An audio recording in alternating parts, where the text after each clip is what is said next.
Өз убагында дарыгерге көрүнбөй жүрө берүү оорулардын көбөйүшүнүн бирден бир себеби болушу мүмкүн дейт Ош облустур аралык бириккен клиникалык ооруканасынын нефрология бөлүмүнүн дарыгери Гүлжан Баймырзаева.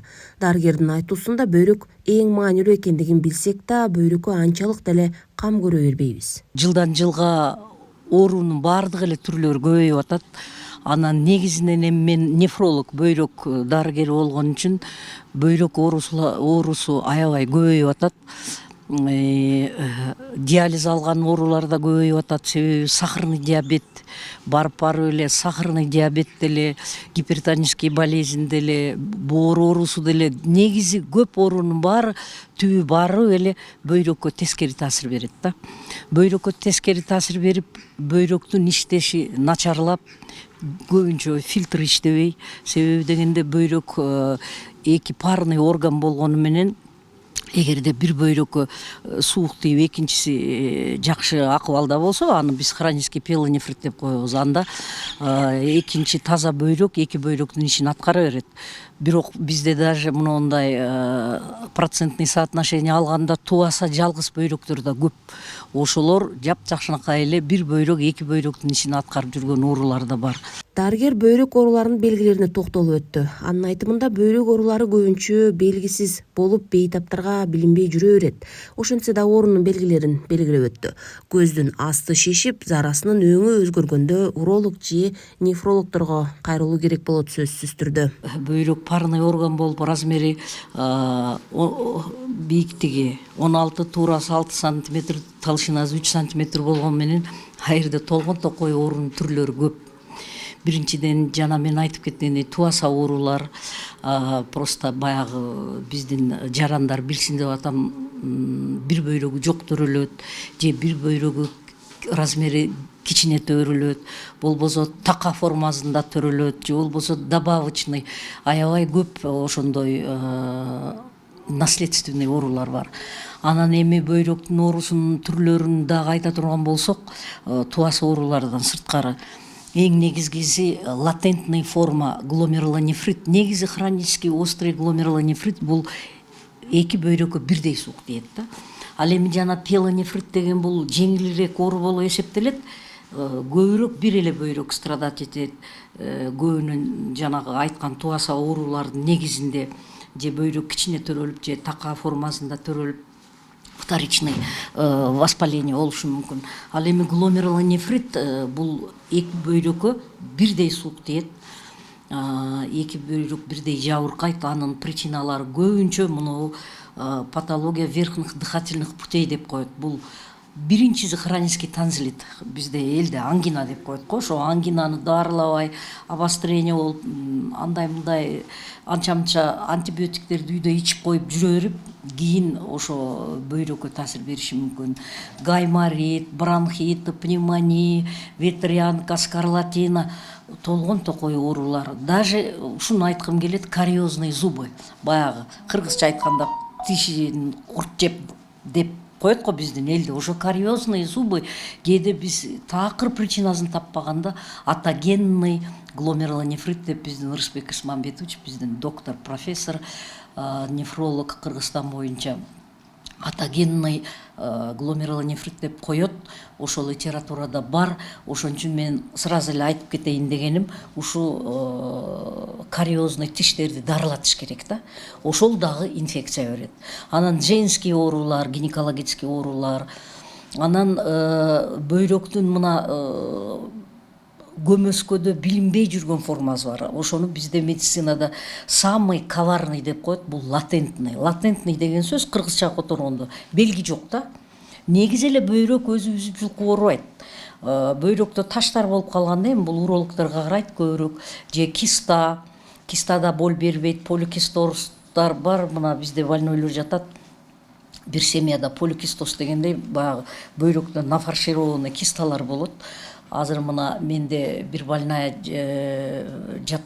жатат. Үйүндө 9 бир тууган болсо, 7-өндө киста бар экен, апасында болгон экен да. Бир агасы уже диализ алып атат. Бул наследственный. Ал эми жана латент к чему я говорю, ошол боль бербейт. Бир гана таш бөйрөктөн мочеточникке жылганда гана боль бериши мүмкүн. А так ушундай бир мындай оор салаңдаган сыып, оорлошкон сүйт, бирок үзүп жылкы оорубайт. Жакшы иштеп атабы?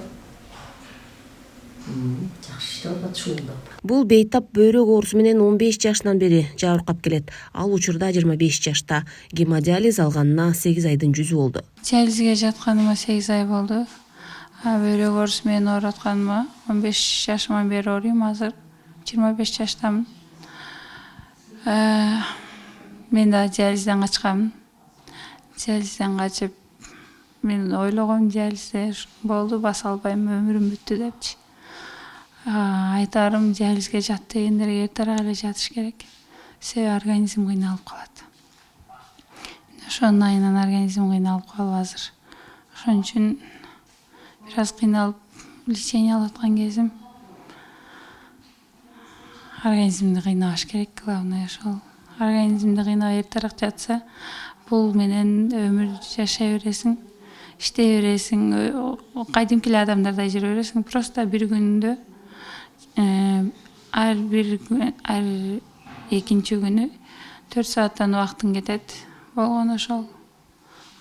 Адамдардай эле жашай бересиң. Расмий маалыматтарга караганда Кыргызстанда гемодиализ алган 2600дөн ашуун бейтап бар. Ар бир бейтапка мамлекет орто эсеп менен бир сеансына 6500 сомдон төлөп берет. Бул процедуралар үчүн мамлекеттик бюджеттен жылына 2,5 миллиард сомго жакын каражат бөлүнөт. 2019 жылдан бери ооргандарын алмаштыруу үчүн кезекке турган кыргызстандык 4000ден ашуун жаран бар. Диализ менен азыр бизде 2,5-3 миңге жакын жаран диализ алып атат. Диализ алганда эми бир жумада 3 жолу алышат через день. Себеби дегенде бөйрөк өзүнүн ишин аткара албайт. Фильтр иштебейт. Ошон үчүн баягы биз жана айтып кеткендей эле кайра тамактанганда кайра эле ошо жеген тамагыбыздын шлактарын тазалашыбыз керек. Ошон үчүн бир жумада 3 жолу алат. Ошону түшүндүрүп койбойн дегем. Анан мына острый почечная недостаточность, хронический почечная недостаточность деп экиге бөлүнөт. Острыйда эми баягы каны давление түшүп кетип, мисалы гиповолемия деп коебуз. Көбүнчө баягы ич өтүп, тамак ичпей, кусуп, инфекционный любой мындай патология давлениясы түшүп кеткенде эле кан айланбаса эле бөйрөк өзүнүн ишин аткара албай калат.